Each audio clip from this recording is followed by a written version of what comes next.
Bueno,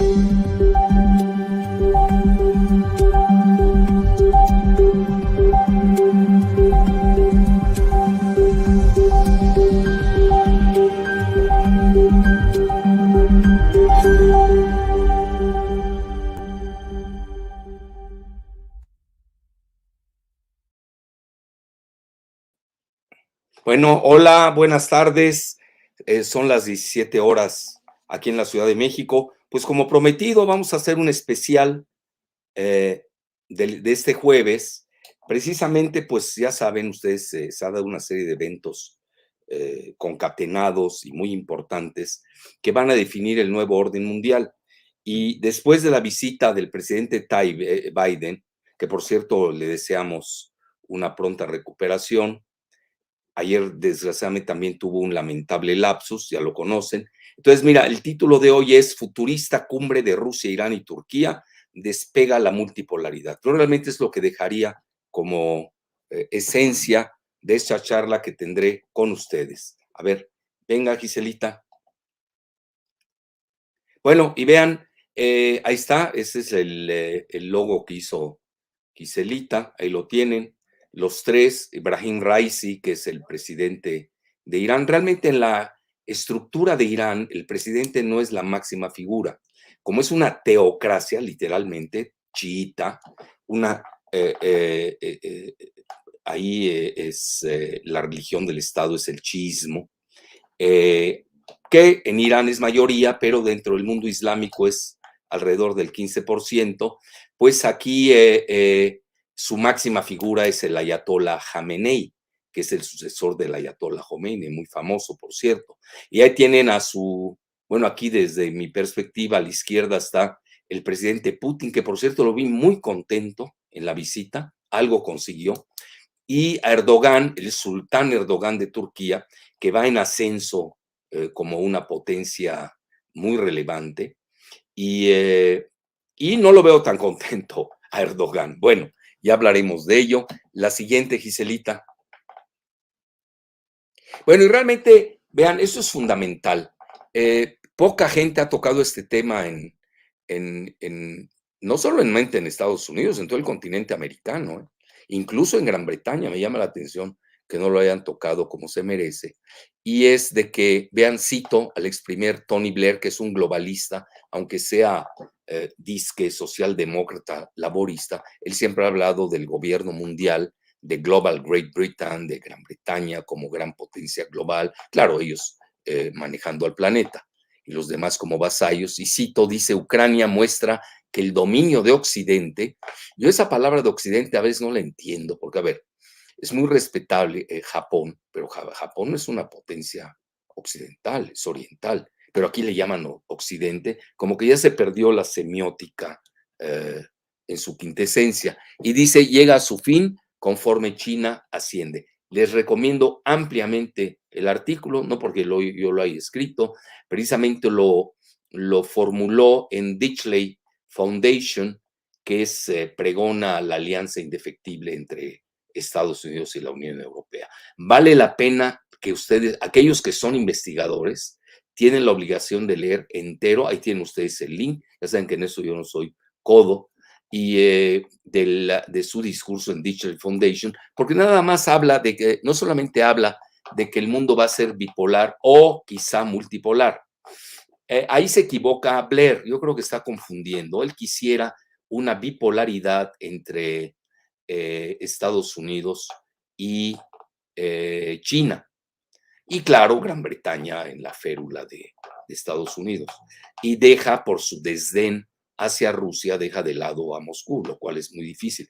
Yo, mi muy humilde propuesta es de que estamos en una bipolaridad geoestratégica regional. Por un lado, Estados Unidos, con sus súbditos de la OTAN y la Unión Europea, incluyendo, bueno, Gran Bretaña está en la OTAN, y ha sido con este Boris Johnson que se acaba de despedir, que fue literalmente defenestrado, su ex primer conservador, pues él acaba de comentar de que hay que estar muy cerca de Estados Unidos. Eso lo comentó el día de hoy. Bueno, entonces, ante esta situación, maneja también, bueno, y por otro lado, además de Estados Unidos, la OTAN, Unión Europea, enfrente existe este binomio muy poderoso que es el de Rusia y China. Es decir, no se puede entender el ascenso geoeconómico de China sin el paraguas que le brinda Rusia. Y esta parte como que se la brinca Tony Blair, que me llama la atención porque él siempre había sido triunfalista, participó en varias guerras con Baby Bush, y habla de que estamos ante un punto de inflexión en la que, en comparación al punto de inflexión de la Segunda Guerra Mundial, 1945, estoy citando todo de memoria, y la década de los 80, cuando el derrumbe o el colapso de la URSS, pues ahí Occidente estaba en ascenso, es lo que da a entender, o en auge. Hoy dice en esta ocasión, Occidente no está en auge, lo que llaman en inglés en ascendancy. Entonces, eso es muy importante señalarlo. Y desde el punto de vista de los países, naturalmente vamos a una multipolaridad, donde tenemos potencias medianas, naturalmente los grandes, ya cité a quienes estarían en primera línea, y luego yo pondría en segunda línea a India, a Irán, a Turquía, a Indonesia, a Brasil, quizás ya con mucho calzador, Argentina, y ya, párenle de contar. Irán, sin duda alguna. Incluso ahora se habla ya de un eje bueno, yo hablaría de un doble eje, ya casi les estoy resumiendo la charla, entre Rusia, India e Irán, y entre Rusia, China e Irán. Si se dan cuenta, las dos constantes son Rusia e Irán, y las variables serían India y China. Aquí es donde sí se pierde Tony Blair. Bueno, la siguiente, Giselita. Esto lo escribimos el miércoles pasado. Vean, es muy interesante la percepción del Global Times. De entrada se los digo, toda la prensa occidental, entre comillas, sobre todo Le Monde, francés, Deutsche Welle, pues son muy escépticos, hablan de que esta cumbre que se dio en Teherán, la cumbre trilateral, de acuerdo al formato de Astana, ustedes saben que fue la capital de Kazajstán, yo acabo de estar ahí en la frontera con Uzbekistán, y ahora hoy se llama Nursultán, el nombre de su anterior presidente. Entonces, en Irán concurren el presidente Putin, el sultán Erdogan de Turquía, bajo este formato de Astana, precisamente para estudiar cuáles son las perspectivas de una paz en Siria, sobre todo, y otros temas más. Pero también existieron reuniones bilaterales entre el presidente ruso, Vladimir Putin, y el presidente iraní, Ibrahim Raisi, pero también entre el presidente ruso, Vladimir Putin, y el ayatollah Jamenei, que fue muy importante esa reunión, mucho más que la del presidente Raisi, por una razón, porque por la estructura misma del poder en Irán, que es una teocracia. Y luego se da otra reunión bilateral entre el presidente ruso Putin y el sultán Erdogan. Ignoro si se reunieron en forma bilateral el presidente turco y el presidente iraní. Lo que sí, naturalmente, concurrieron los tres en este formato que se llama Astana, para ver las posibilidades de implementar la paz en Siria. Vean, esa es la visión de China. Putin visita Irán para una cumbre trilateral de la que ya les hablaba y dice, es un golpe, un punchback, ¿no? ¿Cómo diríamos? ¿Cómo lo pudiéramos traducir? Es como un revire después o sobre después de que Biden regresó pues sin nada, ¿no? De Medio Oriente. Ya ven, eso lo vimos la semana pasada bueno, este lunes, y la mejor prueba es el alza que tuvo el petróleo el lunes, ¿no? Que fue casi el 5%, aunque hoy también, si vemos hoy la cotización, había bajado alrededor del 3% el petróleo. Es muy volátil, pero naturalmente la tendencia es al alza. Mientras siga la inflación en Estados Unidos, siga la crisis energética en Europa, producto precisamente de las sanciones catastróficas que le aplicaron y le asestaron a Rusia, quien también, pues tampoco está manca, ¿no? También tiene sus revires. Bueno, ahí lo tienen, es un artículo interesante porque da la visión de China. Bueno, la siguiente, Giselita. Vean, yo creo, si ustedes me preguntan, bueno, todos tenemos manera de leer, ¿no? Hay tanta información. Ya saben, yo tengo una lectura estratégica, no leo así al azar, siempre voy buscando, leía a los turcos, leía a los iraníes, leía a los israelíes en la región, a los sauditas también, obviamente, y a los tres grandes, ¿no? Yo diría a la prensa de la anglosfera, a Rusia y a China. Uno no puede estar leyendo todo. E incluso leí hasta la India, que por cierto, India hoy tiene una moneda que ahí va volando. Ya por primera vez en su historia se cotiza a menos de 88, de 80 rupias por $1. Nada más vean cómo es la situación. Y obviamente el rublo sigue viento en popa. La última vez que lo vi andaba en 55 rublos por $1. El peso mexicano no anda mal. Hoy no seguí la cotización, que alguien nos los diga, debido a esto que quizás sea motivo de nuestro video el próximo lunes.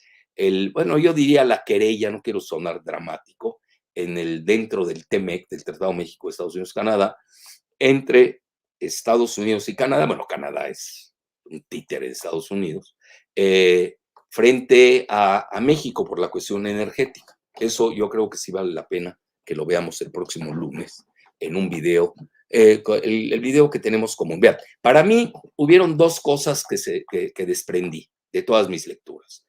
Todo el mundo tiene su abordaje y es muy respetable. Yo en particular me llamó la atención esta nota de Bloomberg de la desdolarización de Turquía, que ya busca ya dejar el dólar de lado para sus pagos en la compra del gas y el petróleo de Rusia. Esto es fundamental. ¿Por qué?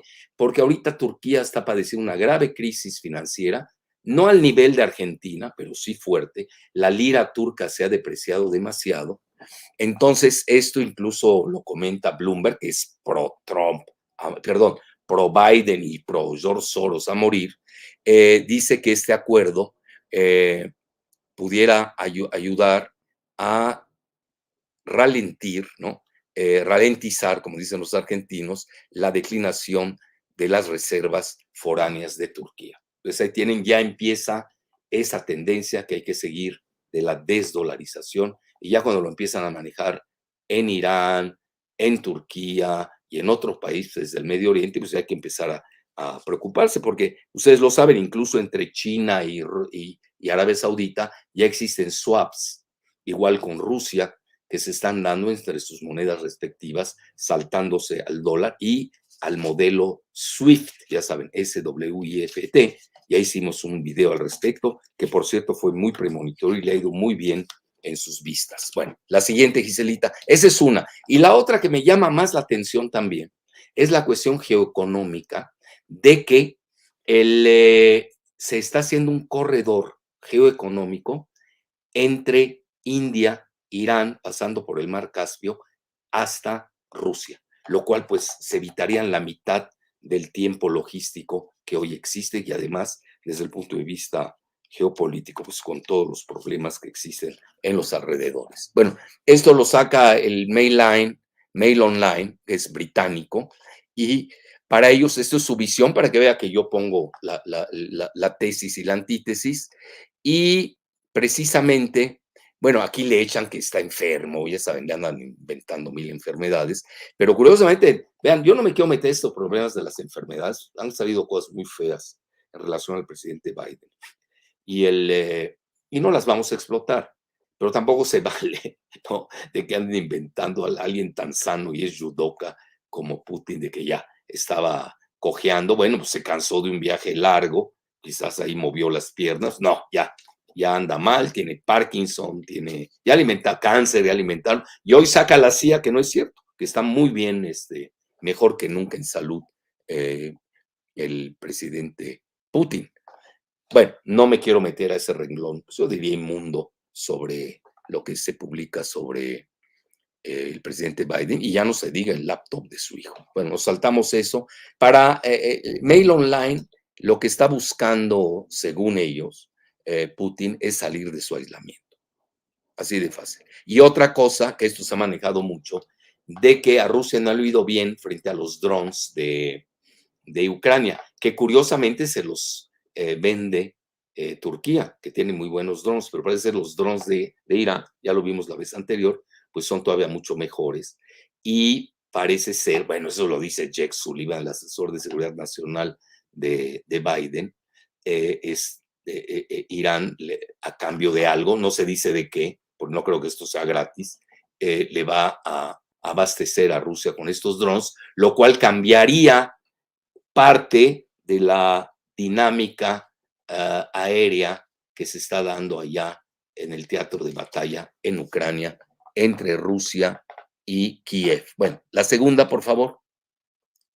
Entonces, los dos países, Irán y una lectura muy banal, y Rusia, debido a las sanciones, pues se unen en contra de Occidente, lo cual tampoco es así tan lineal, porque Irán tiene excelentes relaciones con Japón, excelentes relaciones con otros países del G7, no es así tan Occidente. Yo por eso esas palabras no las compro al pie de la letra. Bueno, la que sigue, Giselita, pero irnos más rápido y tener lugar a preguntas. Bueno, ahí tienen varias. Esta imagen es muy importante y es del mismo Daily Mail.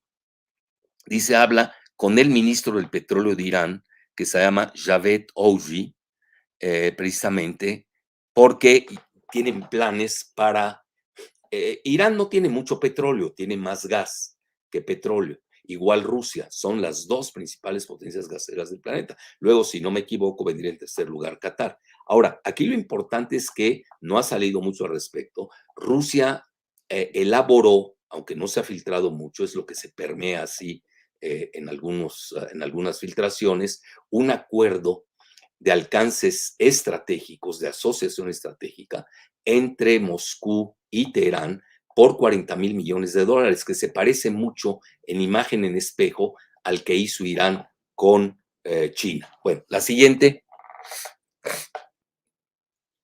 Bueno, ahí tienen ustedes cómo se reúnen los dos. En realidad también las charlas entre Putin y Erdogan versaban en que se pueda pasar por los Dardanelos, allá en el Bósforo, en Turquía, y en el Mar Negro, todo el abasto de granos. Ya ven, por la guerra, pues ha habido un problema de abasto y parece ser que van en el buen camino y están negociando Rusia, Ucrania y bajo la mediación de Turquía. Eso es una mediación que están haciendo. Y también estaba el esquema que les dije de la cuestión de Siria, porque Turquía tiene la intención ya de limpiar el norte de Siria del componente kurdo. Incluso su aceptación del ingreso, porque él tiene derecho de veto siendo miembro de la OTAN, a Finlandia y a Suecia, mucho depende de que abandonen el apoyo que tienen estos dos países escandinavos a los kurdos. De nueva cuenta vemos que son los más débiles desde el Tratado de Sèvres a inicios del siglo XX. Los kurdos han sido los grandes sacrificados, así que no hay ninguna novedad. La siguiente. Bueno, ahí tienen, vean el body language de Putin con el presidente iraní Raisi, a ver si le aumentas. Ahí está. Ah, bueno, esto fue en Turkmenistán, fue el mes anterior, la segunda vez que sale Putin después lo que él llama la operación especial militar en Ucrania. Ahí se encontraron en Turkmenistán. Por cierto, pues yo estuve ahí en la frontera, sobre todo en la región de Bujara, que es muy cercana a Turkmenistán, para que vean la importancia que hoy toma, pues siempre lo fue Uzbekistán, por la capital Tashkent, que era la capital oriental de la antigua URSS. Bueno, la siguiente, así que no perdí mi tiempo, aparte de hacer turismo cultural, pues también hice turismo geopolítico. Bueno, eso es lo que está en juego, los famosos drones de Irán, y obviamente pues todo el mundo aporta la parte que le corresponde de atizar la hoguera, y pues se anda manejando eso, que inclusive funcionarios rusos fueron a visitar pues las fábricas de drones de Irán, que realmente son una potencia en ese sentido. Y no hay que perder de vista a Hezbollah en el sur del Líbano. También tiene muy buenos drones. Bueno, la siguiente. Bueno, y este es para mí lo fundamental. Vean ustedes el trazado azul. Hoy es la ruta que tiene que hacer desde Mumbai, que por cierto un servidor conoce muy bien la India, por lo menos he ido 6 veces y conozco muy bien Mumbai. Sí, a mí me aterrizos que hablan de geopolítica y ni saben, ni han visto un mapa en su vida y luego ni conocen los lugares. Eso es lo peor todavía. Bueno, ahí tienen la ruta azul, cómo pasa por el Mar Rojo, atraviesa el Canal de Suez, pasa por el Mar Mediterráneo, pasa por Gibraltar para entrar allí a, pues, el norte de Europa y llegar hasta San Petersburgo, ¿no?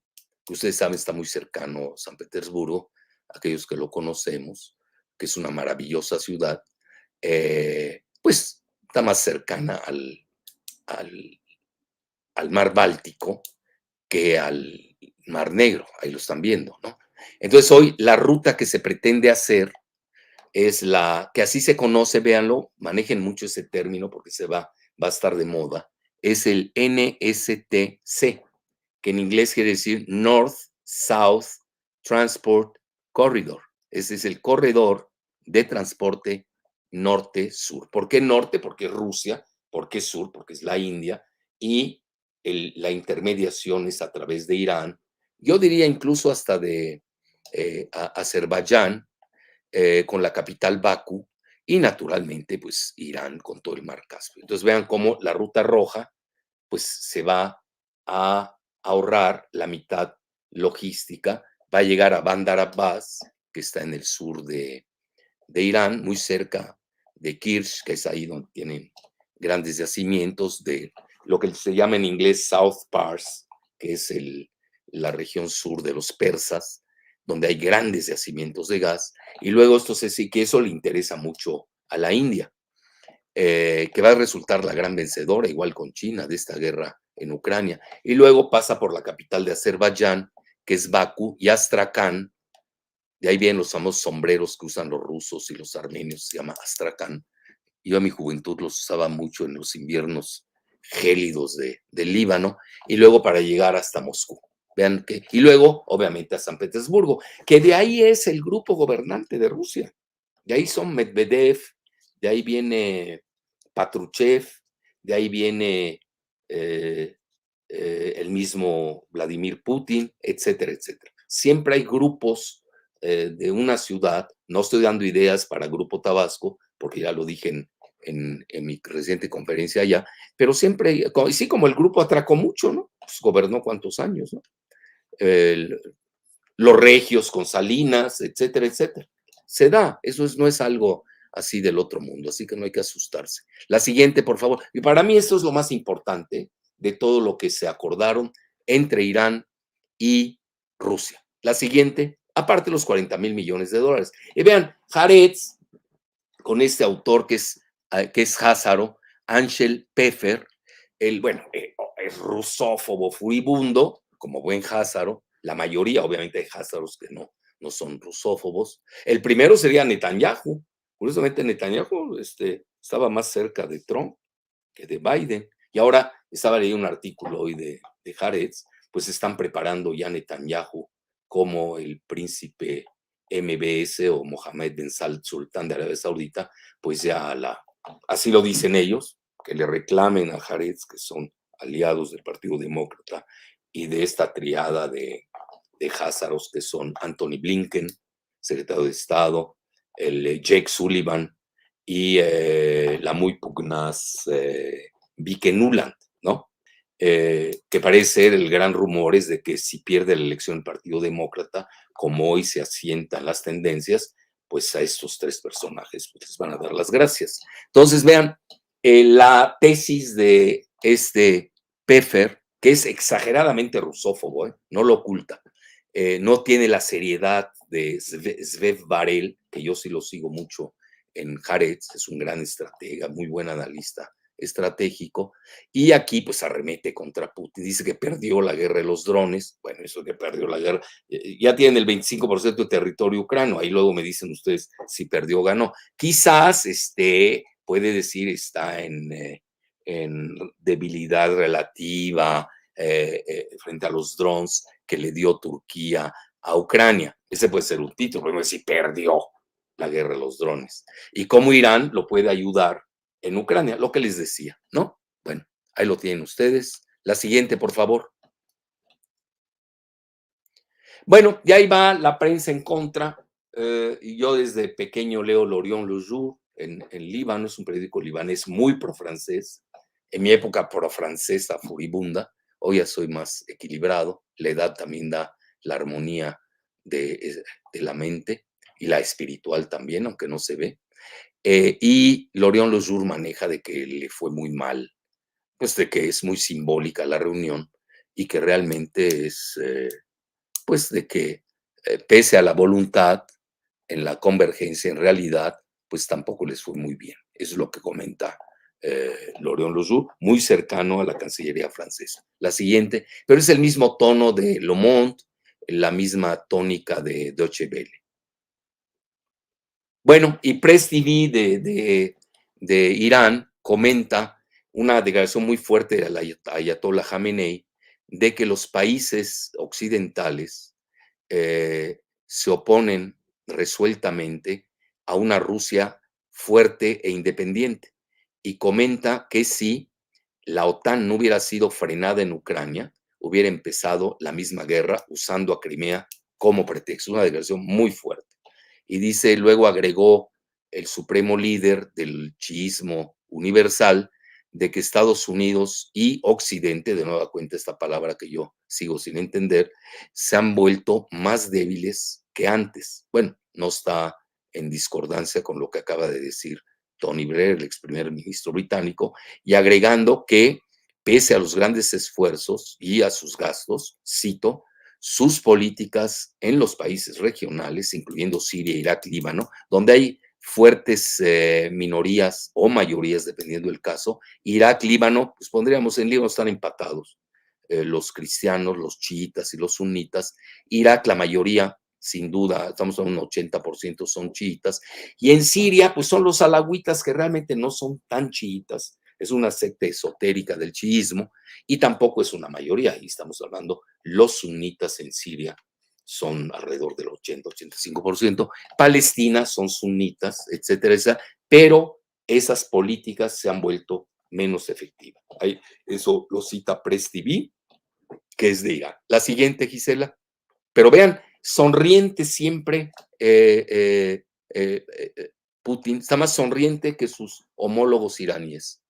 Bueno, ahí lo tienen ustedes, el acuerdo que les dije, gigantesco de 40,000 millones de dólares entre Rusia e Irán, y luego Khamenei, el ayatollah iraní, habló de la importancia del acuerdo de gas y petróleo que precisamente lleva a un proyecto que va a ser, vean, por aire, por mar y por ferrocarriles. Mucho ojo, regresan los ferrocarriles con mucha fuerza, y más si son ferrocarriles tipo tren bala, y más si son chinos. Y bueno, me de que sube en Uzbekistán, el tren que me tocó fue el español. Muy bueno, por cierto, hay que reconocerlo.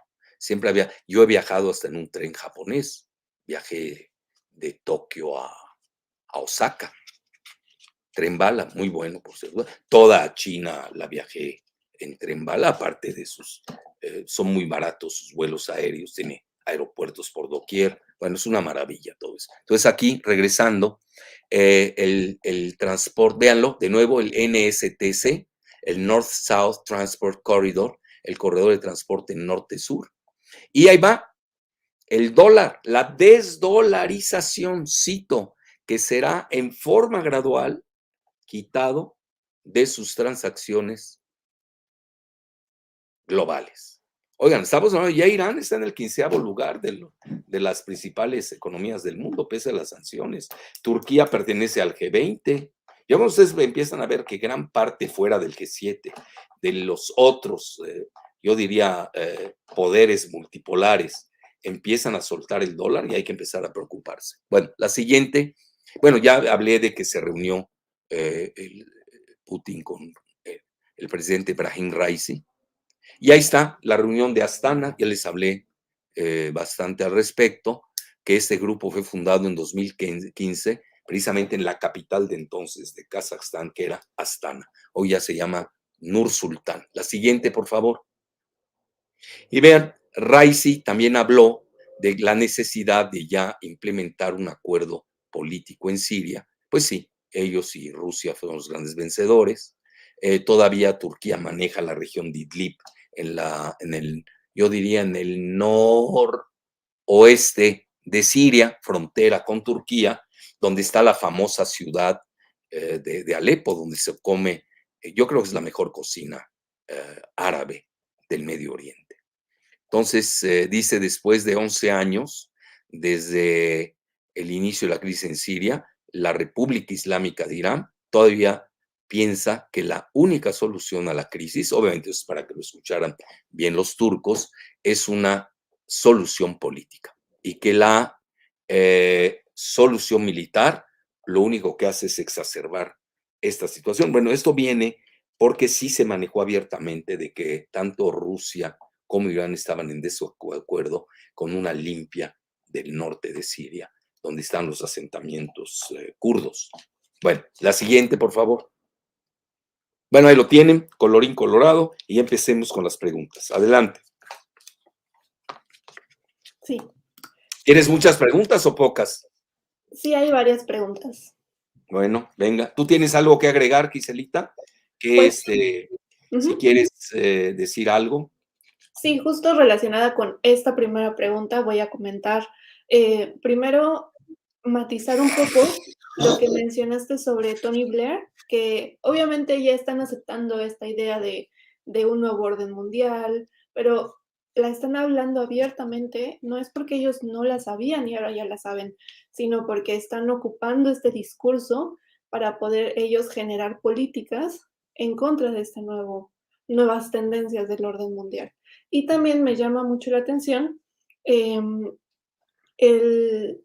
comentario de Kissinger sobre que Estados Unidos no debería cortar o hacer fricciones con China, sino que Sí. debería acercarse más a China. Bueno, Que ya está repensando. Acuérdate que es muy interesante lo que dice Giselita, porque tú recordarás que en la década de los 70, Nixon y Kissinger jugaron la carta china contra Rusia, contra la URSS, para hablar con propiedad. Ese era el famoso G2, y naturalmente sí tuvo efecto. Luego, ahora, en sus recientes escritos, Brzezinski quería un G2. Acuérdense, Brzezinski es el asesor de seguridad nacional, ya fallecido, entre Estados Unidos, bueno, los demócratas, yo lo pondría así, y China contra Rusia. ¿Por qué? Porque Brzezinski, como siendo polaco, canadiense, estadounidense, pues era rusófobo ultranza. Entonces, y luego Kissinger, en fechas recientes, ahorita veo que está dando la voltereta, estaba a favor, con un fuerte sector del Partido Republicano, incluyendo a Trump, a favor de un G2 entre Rusia y Estados Unidos contra China. El problema es que Rusia no aceptó esta seducción, porque ya está muy avanzada en su asociación estratégica, que no conocemos los alcances con China. Y viceversa, China tampoco aceptó el G2 de Brzezinski contra Rusia. Entonces ahora lo que estoy notando en Kissinger a sus 92 años, como viejo lobo de mar, es que como ve que Rusia está ganando la guerra en Ucrania, que no creas que me da mucha alegría. Ya sabes, para mí es una guerra civil que nunca debió haber ocurrido. Así la veo yo. Y es una nueva guerra de los 30 años, igual que la vivió Europa. Y curiosamente Kissinger maneja eso, que tú sabes, nosotros aquí manejamos ese concepto de la guerra de 30 años. Me va a perdonar Mr. Henry Kissinger, pues aquí nos adelantamos a él. Entonces, hoy como que da a entender, no hay que pelearse. De dos cosas una. O de nueva cuenta da otra voltereta, en la que ya acaba de sacar su reciente libro, da una voltereta otra vez acercarse a China, quizás contra Rusia, no lo explicita, o les da a entender al Partido Demócrata, que a veces son muy novatos en cuestiones de estrategia, en que lo peor es combatir a dos superpotencias al mismo tiempo, que es un grave error geoestratégico. Ok, peleate con Rusia o peleate con China, no te pelees con los dos. Tony Blair lo dice abiertamente y en eso tiene razón, como todos los que escribimos. Unas partes tenemos razón, otras nos equivocamos, pues no hay problema, rectifica uno, ¿no? O nos los hacen ver críticos cartesianos.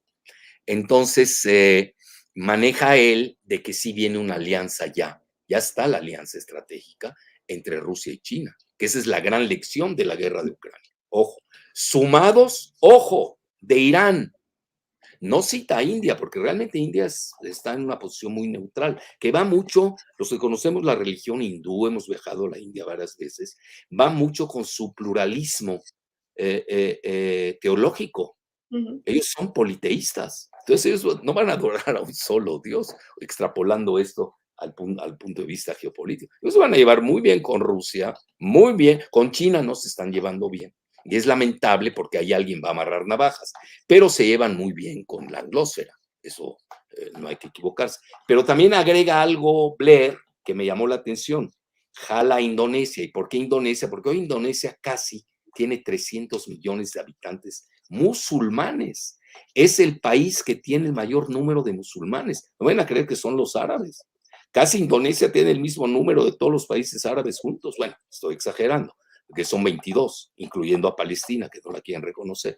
Entonces, es muy interesante cómo en estos momentos la operación especial militar, para llamarla así, en Ucrania, que lo que hemos visto aquí, son varias guerras en una, pero lo que realmente está en juego es la definición del nuevo orden mundial. Eso no hay que perderlo de vista y los países se irán ajustando en consecuencia. Muy bien, Giselita. Exacto. Bueno, Adelante. y un matiz nada más último antes de pasar a las preguntas. La parte que tú dices, no se pelean con las dos superpotencias. Creo que esto es reflejo de una mala estrategia a largo plazo de política exterior de Estados Unidos, porque con Obama se peleó, se buscó encarar a Rusia, después viene Trump, que No, pero frontalmente... también estaba peleándose con China, acuérdate, Exacto, Obama. con China. Obama cometió el doble error geoestratégico de pelearse con las dos. Exacto. Obama fue un pésimo presidente. Mira, olvídate de la popularidad. Obviamente es muy popular, lo reconozco. Yo fui obamesco, ya para qué te digo más. Enloquecía con Obama, sus discursos maravillosos. Bueno, pues era yo muy novato, y naif, sobre todo. Pero ahora que lo vemos en retrospectiva y que se asienten pues de todas estas decantaciones de la geopolítica, vemos que fue un pésimo presidente. Baby Bush fue pésimo presidente. Clinton fue pésimo presidente. Es decir, no han tenido buenos presidentes en Estados Unidos desde hace mucho. No tienen la dimensión de un Roosevelt, yo diría, pues de Kennedy, pues por algo le sucede lo que le sucede, e incluso hasta de Nixon. Nixon fue un gran presidente en política exterior, pero a nivel interno lo demolieron. Es decir, hoy estamos viendo algo parecido en Estados Unidos. Es decir, vean a Trump con lo han maltratado y ahora estamos viendo lo mismo con Biden, lo están maltratando literalmente. Entonces, también esas situaciones sí hay que verlas hoy en retrospectiva, que sí fue un grave error pelearse con las dos superpotencias en forma simultánea. Muy bien, Exacto. ¿qué más querías decir? Bueno, tú dijiste algo la otra ocasión muy buena, ojalá lo pudieras repetir. Cuando el ministro, que me cae mega bien ese ministro de Relaciones Exteriores de la India, que le pone una regañada a la Unión Europea, de aquellas, porque ya India se siente, pues ya realmente si te vas al Producto Interno Bruto, pues ya rebasa hasta Japón y Alemania. Es la tercera potencia geoeconómica en el mundo. Sí medimos el Producto Interno Bruto en Power Purchase Parity, en poder adquisitivo, y no en el poder nominal, pero ahí va la India, ahí va. Claro, no va muy bien en la cuestión espacial, tiene muy buen software, tiene, etcétera, etcétera, y tiene una gran alianza militar con Rusia, que eso tampoco hay que perderlo de vista. Gran relación con Irán, y ahí Irán está jugando muy bien, a mi juicio, el pivoteo, eso se llama pivoteo, el pivot, como le llaman en inglés, con Rusia, con India y con China. Incluso India acaba de construir, bueno, ya lo acabó, yo lo visité incluso cuando estuve en Irán, el puerto de Chabahar. Fíjate qué importante. Ese puerto es fundamental porque ahí se conecta con, con Irán. Y con Irán, pues ya obviamente tenían previsto este corredor de transporte norte-sur, pero también China construyó un puerto muy cerca, para que veas la rivalidad de los marítima, de los puertos, en Pakistán. Eso es muy importante, ahí muy cerca, ¿eh? Que obviamente siempre hay atentados, porque es la región de Baluchistán, que siempre ha tenido tendencias secesionistas dentro del mismo Pakistán. Entonces ahí tenemos toda una estructura que hay que seguir. Y yo sí veo que sí las placas tectónicas del Medio Oriente se han movido en forma dramática. Vean, la cooperación de las seis petromonarquías del Golfo Pérsico, siendo países árabes, para que veas ya las limitaciones de la lingüística, que no van a la par de la realidad geográfica, pues no quisieron jalar en una OTAN árabe en contra de Irán. Porque hay traslapes, no es así tan lineal. Y luego hay muchos países que quieren ingresar a los BRICS, que no es una organización militar, es una organización geoeconómica donde muchos países van a ser neutrales entre estos dos grandes bloques geoestratégicos regionales a los que hice alusión. Yo creo que sí valía la pena Justo aportar esas. retomando esta conclusión tuya, retomo un poco lo que cité sobre el ministro de India, que dice, los problemas de Europa no son los problemas del mundo. Entonces, Europa debe saber que el mundo también está buscando otro tipo de estrategias y de soluciones. Y abiertamente han hablado que no les importa quién gana, quién pierde en este conflicto en Ucrania. Lo que les importa es la economía, que ya no haya recesión, que se pueda manejar granos, que se pueda evitar una crisis alimentaria. Entonces, eso también es muy interesante. Y bueno, también ya un poco le da la razón Olaf Scholz hoy a toda esta... em, ¿Y quién es Olaf Scholz, Giselita? Para los que no saben. Tú porque ah, lo conoces, es tu vecino, canciller alemán, el nuevo canciller alemán, el Partido abiertamente dijo... Socialdemócrata. Ujú. Abiertamente dijo, tenemos que hacer de la Unión Europea un ente geopolítico de peso.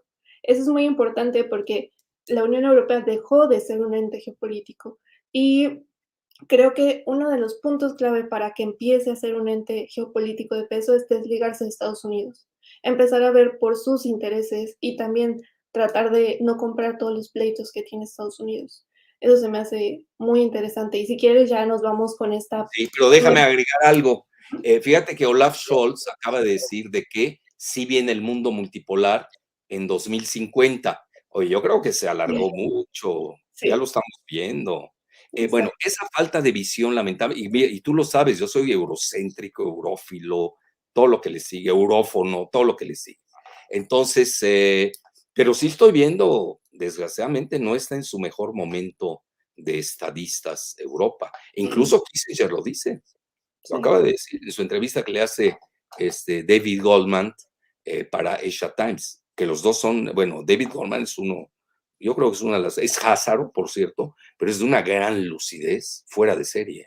Para mí es uno de los grandes autores a nivel periodístico que sigo, sobre todo en materia financiera y económica, es muy bueno. Eh, Ujú. y como te dije, David Goldman, buenísimo. Entonces habla y dice, bueno, Kissinger no vio una cosa. ¿Y qué tal si Rusia gana la guerra en Ucrania? ¿Qué va a hacer Estados Unidos? No lo están previendo, como que no lo tienen en el radar. ¿Qué será un nuevo Afganistán para Estados Unidos? Todas esas van a haber consecuencias, Ujú. naturalmente. Ya las estamos viendo en Europa. El G7 está en una grave crisis de ingobernabilidad. Hoy ya, por fin, vuelve a renunciar Mario Draghi. Ya ves, y eso que pasó ayer en su voto de confianza en el Parlamento, sí, pero ya no puede gobernar, porque ya hoy se la retira. Pasa el voto de confianza y hoy renuncia porque sabe que ya no se la van a dar de nuevo este voto de confianza, etcétera, etcétera. Bueno, adelante con las preguntas. Ok, primera pregunta. ¿A Europa le conviene seguir siendo aliado de Estados Unidos en esta nueva multipolaridad? Mira, aquí ya el problema, obviamente, si lo vemos así con inteligencia, pues no. pero la tienen agarrada a Europa. Vean, el país más poderoso de Europa que no tiene armas nucleares desde el punto de vista geoeconómico es Alemania. Y vean cuántas bases militares tiene ahí Estados Unidos. Y yo siento que se intoxicaron demasiado con esta propaganda atlantista. Les hace falta, incluso lo dice el mismo Kissinger, lo maneja en su nuevo libro de los 6 líderes, que para él son lo máximo. Yo no estoy de acuerdo en sus 6 líderes, estoy de acuerdo con Adenauer y De Gaulle, sin duda, ellos dos. Quizás con Nixon sería el tercero. Los otros 3 no comen. Así lo dejo, no comen. Entonces, los dejo para que ustedes también lean y no los quiero sugestionar. Entonces, sin duda, Adenauer y De Gaulle pensaron en una Europa. Pero hoy veo así como el mito fenicio, la princesa Europa de Tiro, pues ha sido secuestrada por el dios del Olimpo, Zeus, que es Estados Unidos. Bueno, ya no tanto, del Olimpo occidental. Bueno, la siguiente, Giselita. Siguiente pregunta. Mencionan, ¿podría considerarse como una segunda conferencia de Teherán? Bueno, puede ser. Otros pudieran decir un nuevo Yalta, llama la atención, el nuevo orden mundial. Bueno, ¿saben qué? ¿Cuándo se va a ver si es o no una segunda conferencia de Teherán? Muy buena definición. Felicito a quien lo hizo. Yo incluso diría un nuevo Yalta, viendo los resultados. ¿Por qué? Porque muchos países están implosionando adentro. No quiero citar. Vean ustedes el G7 y vean todo lo que pasó. Mínimo de 6 hay problemas. Incluso ahorita hasta en Canadá ya tienen escándalos muy fuertes. Entonces, 6 de 7 países del G7 están en la ingobernabilidad. Entonces, vamos a ver también el resultado de esa situación. Entonces ya podremos decir, sí, quien me hizo la pregunta tuvo razón, eres un gran visionario. Y si no, bueno, podemos decir, pues ahí sigue la fractura de la biosfera, que ahorita es el corte de caja en el que nos encontramos, es la que más me está, yo diría es la más apropiada para la realidad. Esa biosfera de, ya saben, de Vladimir Vernadsky, que por cierto era ucraniano, sí, pero fue el genio del Instituto de Geoquímica de Moscú. La siguiente, Giselita. Siguiente pregunta. ¿Representa el proceso de Astana una derrota diplomática para Estados Unidos? De ser así, ¿qué repercusiones tendría para los intereses de Estados Unidos y de sus aliados? Mira, más que una derrota, yo diría un aislamiento notable, porque Estados Unidos, siendo la potencia que es, pues no está presente. Alguien va a decir, sí está a través de Turquía, que está en la OTAN. Bueno, si vamos a hacer malabarismos, pues sí, estaría presente en forma indirecta. Igual diría yo de China, también está presente indirectamente a través de Rusia, o igual diría de India, también está presente a través de Irán. Bueno, a ver qué dicen. Doctor, debe mencionar que Irán es una potencia agrícola, adicionalmente a sus grandes reservas mineras, petroleras, etcétera, etcétera. Bueno, ¿quién lo dice? Juan Luna. Gracias. Bueno, ¿qué sigue, Gisela? Siguiente pregunta. Mencionan, ¿será el nuevo orden mundial liderado por un mix de países como por ejemplo Irán, China, Rusia, India, Brasil e Indonesia? ¿Cómo estuvo la pregunta? Es que se me fue. Ajá. ¿Será el nuevo orden mundial liderado por un mix? No, forman parte de. Yo no quitaría Estados Unidos, tampoco soy. Estados Unidos está entre las 3 primeras superpotencias. No sé si la Unión Europea, por ejemplo, Olaf Scholz, el canciller alemán, sí ve a la Unión Europea. Vamos a ver que hay muchas Europas, ustedes lo saben. Vienen de Europa Latina, la Europa escandinava, la Europa, pues ahí en la región sajona, literalmente, no anglosajona, sajona. Baviera, todo eso, y la región de Europa Oriental, ya no se diga la de Polonia y los países bálticos, y el sur de Europa, tipo Grecia, los Balcanes, hay muchas Europas. Hay que ver qué queda, qué se decanta. Naturalmente, ustedes me preguntan a mí como wishful thinking, pues yo le deseo lo mejor a Europa y a la Unión Europea, pero que sean más sagaces y no caigan en esta trampa que les tendió Vicky Nuland, ya saben, que ella misma dijo, fuck Europe, vámonos, cuando se dio el golpe de Estado teledirigido contra Yanukovych en 2008 allá en Kiev. Y eso no le gustó en ese momento a los mandatarios de Alemania y de Francia. Hoy veo que algo pasó, vean, se va a estudiar mucho. ¿Por qué? Voy a usar un término que se usa mucho en México. ¿Por qué se aceleraron tanto en la Unión Europea? Yo creo que la Unión Europea debió haber sido el buffer, el amortiguador entre esta batalla entre Estados Unidos y Rusia, lo que le llaman un proxy war, una guerra por procuración. Yo le llamo una guerra outsourcing. Estados Unidos está librando una guerra contra Rusia en las fronteras de Rusia desde hace 30 años. Lo acaba de escribir magníficamente Jeffrey Sachs, que es estadounidense, de la Universidad de Columbia, todo eso. Entonces, no es nuevo esto, no crean que esto es del 28 de febrero, 24, cuando fue la operación militar rusa especial. Esto viene de hace 30 años, desde la caída ya del muro de Berlín y la disolución de la URSS. ¿Con qué? Con la expansión de la OTAN, que obviamente ya llegó a las fronteras de Rusia. Hay que verlo, vean, esa es la tesis de Mearsheimer. Para mí es uno de los grandes geopolitólogos que tiene Estados Unidos, de la Universidad de Chicago. Muy bien, 2 más y nos vamos. ¿Cuántas más tienes, Giselita? Bueno, hay varias preguntas, Bueno, pero venga, venga. Tenemos 10 minutos. ok, siguiente ¿Hay pregunta. nada sobre Turquía? Sí, también sobre Turquía. Termino este tema y ya empezamos con Turquía. Doctor Alfredo, ¿cómo entender esta reunión y que Rusia finalmente restablece el flujo del gas por el Nord Stream? Bueno, ahí hay un juego de estira y afloja. Acuérdense que el Nord Stream, incluso quien lo manejaba, o maneja, ya no sé en qué acabó eso, pues era un canciller alemán del Partido Socialdemócrata al que pertenece Olaf Scholz, que es nada menos que Gerhard Schröder. Vean, si nosotros vemos bien y estudiamos los preceptos o los axiomas, si le quieran llamar así, de Sir Halford Mackinder, que es el padre de la geopolítica atlantista de Gran Bretaña y de Estados Unidos, cuya idea principal es no dejar que Rusia surja en la parte euroasiática, donde ahí se encuentra el 70% de las reservas de casi todo. Esa es la idea central. Todavía no existía China. Estamos en 1900, si no me equivoco, 4, 1903, algo así. Bueno, ahí alguien me corrige.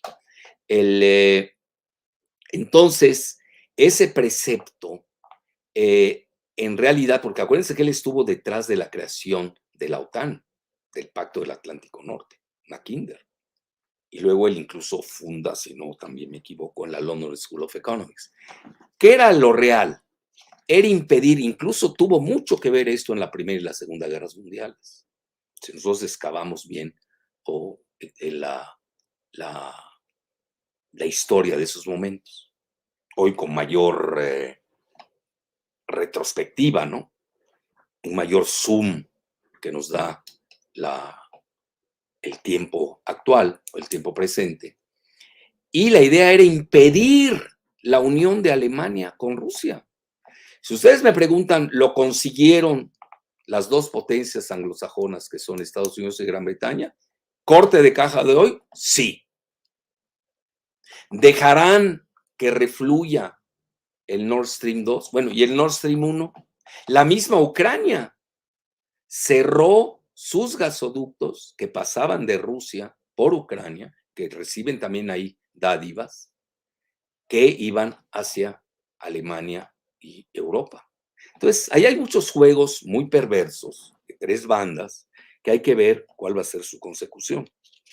A mí me llama mucho la atención de que tanto el Partido Conservador o los cristianos demócratas, para llamarles bien, de Alemania, que tuvieron al grandioso Konrad Adenauer, que además era católico, por cierto, y los grandes socialistas de Alemania, como son Helmut Schmidt, Willy Brandt, eran fantásticos. Manejaron bien lo que se llamaba la Ostpolitik, la política hacia el este, hacia el oeste, hacia el este, perdón. Hace rato dije mal lo de Idlib, era oeste, dije noreste, me equivoqué. Ahorita lo pensé, el radar neuronal me está autocorrigiendo, aunque sea 15 minutos más tarde. Entonces, algo sucedió, no sé, algo le pasó a esta coalición.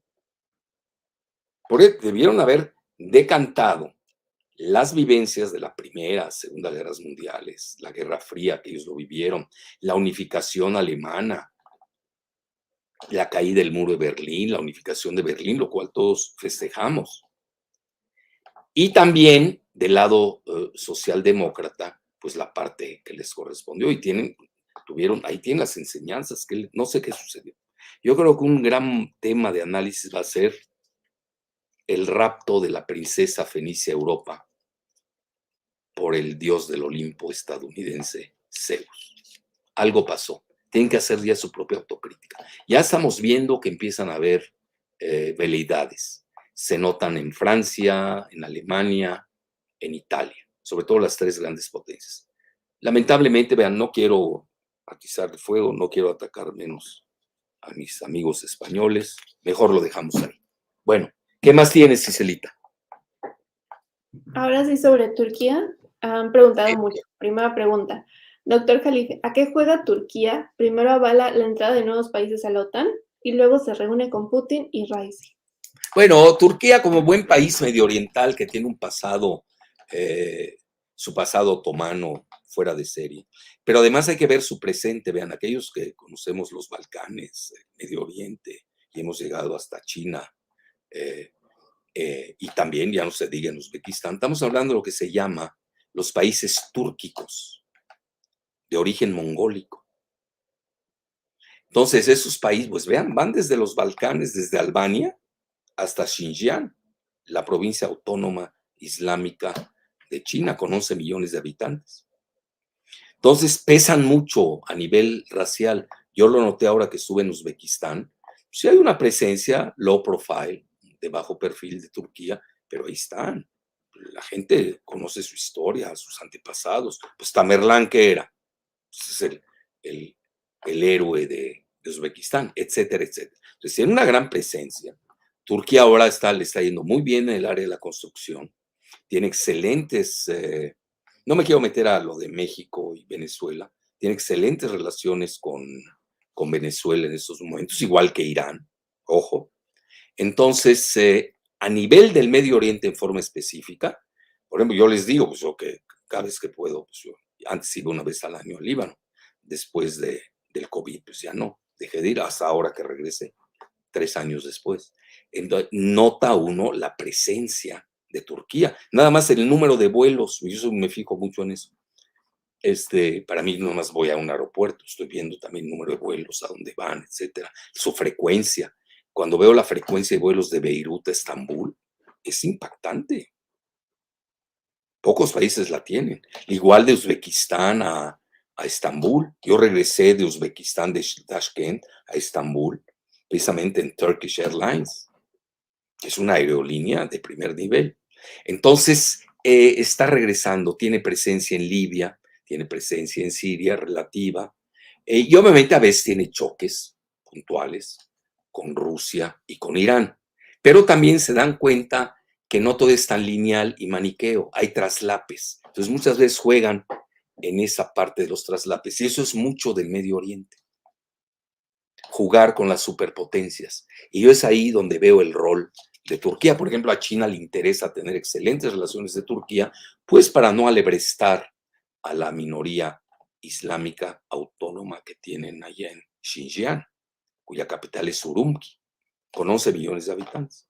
Que por cierto, acabo de recibir una invitación y próximamente ahí. Es una eminencia, cómo lo admiramos. Ah, Anita, gracias, Luz Pacheco Martínez. Bueno, entonces dicho esto, yo eso veo como que Turquía pivotea, pero igual Irán, están pivoteando, saben jugar muy bien.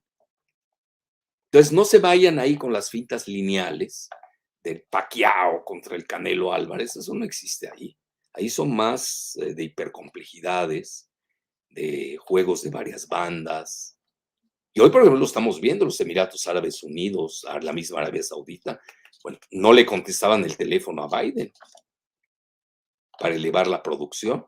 Vamos a ver qué pasa en la próxima reunión de la OPEP Plus o lo más. Muchas gracias, compadre, sus conocimientos, estimado doctor Jalife, que es Maguito Luno. Bueno, ahí lo tienen. Yo diría esto en relación a Turquía, hay que tomarla muy en serio como una bisagra entre Europa y el Medio Oriente. Incluso, pues tú vives ahí, Giselita, yo estuve en Frankfurt, lo vi, en Berlín, hay comunidades turcas muy importantes en Alemania, e incluso frente a frente muchas veces de los kurdos. A mí me tocó verlos tanto en Berlín, sobre todo en Berlín, me tocó verlo. Como hay un platillo que me encanta, que se llama el shawarma, que es así tipo carnes al pastor, pero obviamente no de porcinos, creo que es de carnero, si no me equivoco. Entonces, yo soy fanático de la shawarma. Y a mí me daba igual si era shawarma de los kurdos o de los turcos. Entonces, yo iba a esos barrios, me los comía. Por ejemplo, en Londres, yo iba a Piccadilly Circus, había un libio, por cierto, libio, comía shawarma. Hasta mi primo era, ¿cómo vas a comer? La mejor shawarma es la libanesa y tú andas comiendo ahí con los libios. Pues pruébala, está deliciosa. Sí. Imagínense, ya voy a balcanizar ya la comida. Tampoco va a llegar a esas locuras. Bueno, la que sigue, Giselita. ¿Cuántas tienes más? Ya para despedirnos. Ya son las 6. Otra importante, nada más matizar. Turquía históricamente, ¿no? Ha sido este pivote entre Oriente y Occidente, Sí. desde el Imperio Otomano. Otomano. Bueno, siguiente pregunta. ¿Por qué pospuso Erdogan su visita a México? Bueno, bueno, vean, eso es muy interesante hacer esta acotación. Comenta el supersecretario Marcelo Ebrard. Sí, bueno, él rebasa ya la categoría de secretario, nomás vean la mediocridad de los demás y dices, bueno, ¿qué es esto? Vean, Tatiana ya nos metió en una crisis de seguridad nacional. No sabe nada de economía. ¿Qué hacen la Secretaría de Economía? No sé. Y el pobre Marcelo tiene que arreglar todos los desarreglos de los demás, como el mismo Adán Augusto. Arreglan los desarreglos de los demás. Bueno, entonces, él comentó que el canciller, su homólogo turco, supo borrar esa declaración, ¿eh? Yo creo que tiene él que detallarla. Sí, porque no faltan los antimexicanos que hoy estén agarrándose de eso para golpear al presidente López Obrador. Ya ven, Biden, Canadá, Trudeau, ya se pelearon y luego el efecto Chicoche, bueno, ya saben. Eso hablaremos el lunes, en el video del lunes. Ahí lo tocaremos, pero en forma profesional. Comentó de que su homólogo turco, creo que se llama Kazoglu, ¿no? Algo así. Iba a visitar Erdogan a fin de mes, fin de julio, a su homólogo López Obrador. Bueno, se pospuso, creo que esto vino ayer o antier. Bueno, si uno sigue bien, les doy mi muy humilde, pues no tengo datos de Palacio, y menos de allá en Ankara, la capital de Turquía. ¿Cuál sería la motivación? Hay de dos cosas una. Como todo hay que emitir hipótesis, pues no lo sé, pero sí veo que puede ser, va a ser seguro una de las dos. Primera hipótesis, bueno, ya está cansado, incluso yo lo vi a Erdogan, se le notaba cansado. Ahorita está negociando lo de los granos con Rusia y con Ucrania para que pasen por el Mar Negro, lo cual es muy loable.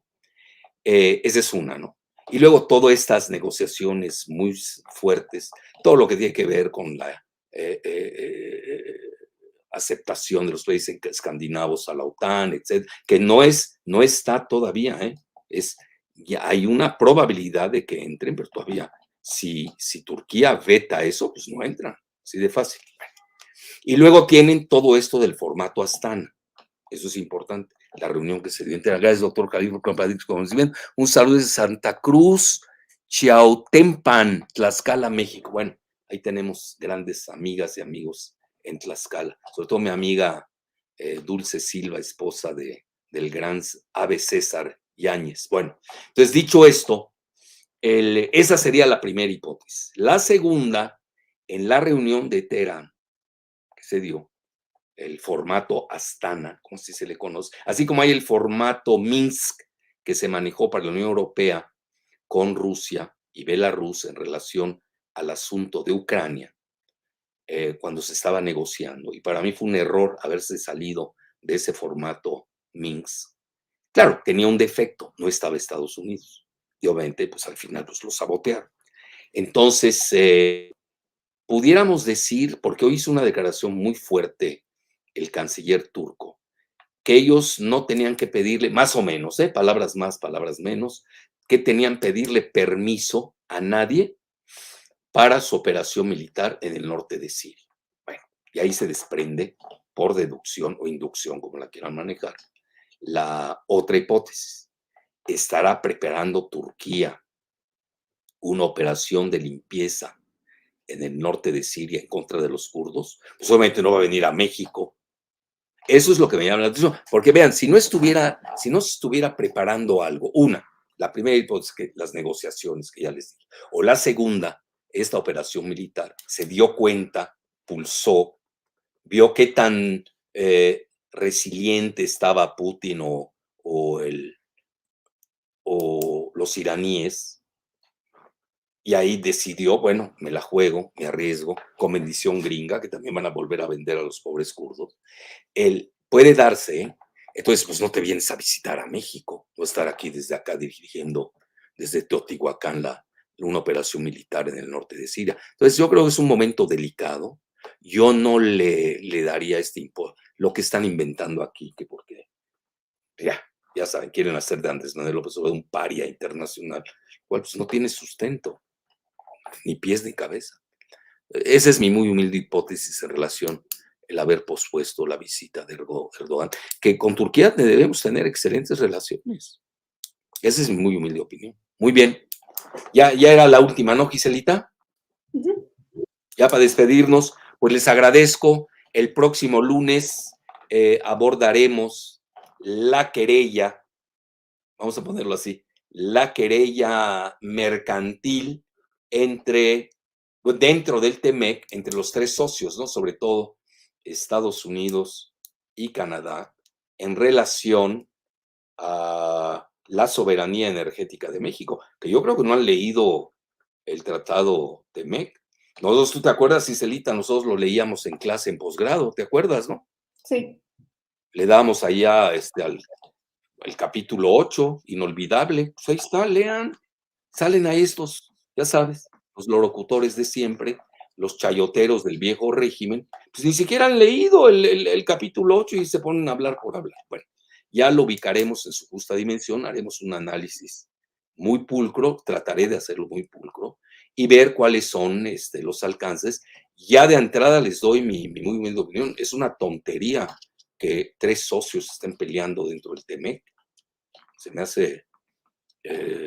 bueno, pues también hay mucho caos en el seno de Estados Unidos.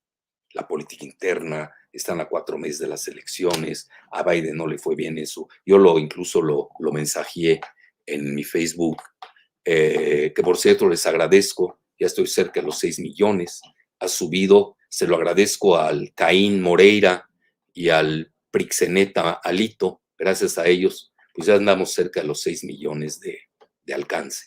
Entonces sí, porque el México en su totalidad pues no acepta ese tipo de situaciones, que yo vean siempre denostado. Yo siempre me he pronunciado en contra de la prostitución electoral, de la trata de las pobres diputadas que chantajean, etcétera, etcétera. Y abrieron una caja de Pandora que a mi juicio, bueno, aparte de sepultar a su partido, pues cuidado, eso tiene consecuencias muy graves a nivel internacional incluso. Bueno, entonces hasta el lunes, ahí lo veremos. Insisto, este es un pleito que no debió haber ocurrido, porque desde el punto de vista geoeconómico hay ya una complementariedad entre los tres socios dentro del Tratado México, Estados Unidos y Canadá, con sonido de chicoche. Bueno, hasta la próxima.